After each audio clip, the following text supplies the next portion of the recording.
Bismillahirrohmanirrohim. Farzand Alloh taolo tomonidan berilgan ulug' ne'mat, ammo shu bilan birga u katta sinov va ulkan mas'uliyat hamdir.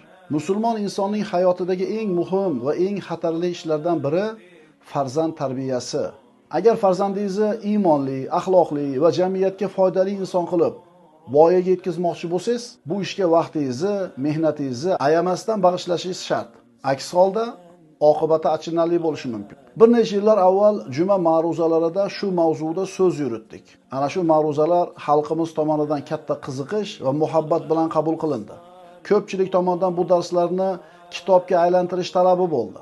Alloh taoloning fazli karami va tavfiqi bilan bu darslar endi kitob ko'rinishida Islomda farzand tarbiyasi deb nomlandi. Agar farzandingiz sizni orzungizdagi inson bo'lib ulg'ayishini xohlasangiz, bu kitobni o'qishni kechiktirmang. Chunki bu kitob uning kelajagini qurishdagi eng muhim poydevor bo'lishi mumkin. Alloh taolo bu ojizona mehnatimizni o'z roziligi uchun qilingan amallardan qilsin.